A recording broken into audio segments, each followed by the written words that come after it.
In an environment where company after company has tried to be a little bit cautious because of trade, China or who knows what else, how it's going to shake out, rather, they were comfortable enough to not only, be optimistic, but maybe even to say maybe there's even upside ahead of beyond that.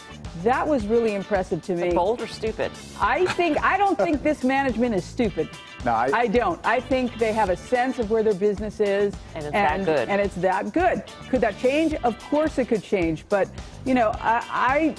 it's every time it's up a huge day like this, it always gives some back. But I don't want to trade around it. I just think at this level, it's good to own. Quality management teams deserve a quality multiple. I think this management team deserves a premium.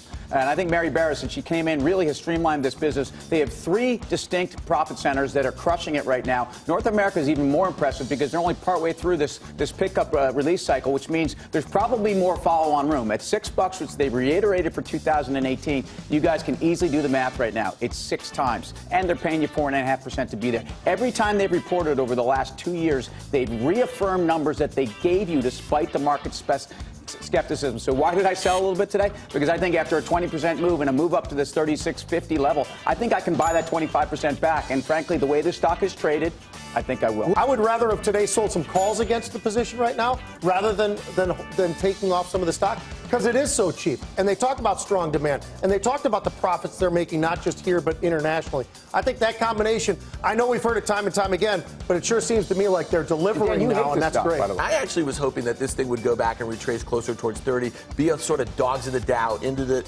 2019. And let me tell you why. This year started out, a lot of analysts were very bullish on the autonomous story. They were saying that this should be a $30 billion business for GM. GM bought Cruise Automation last year. They invested in Lyft. So ride-hailing. They're kind of positioning themselves to be in the future of automotive. But I want to buy that story into 2019 when Uber's getting ready to go public, when Lyft's getting ready to go public. I think this stock it's not in the story, though. But can I finish? Sorry.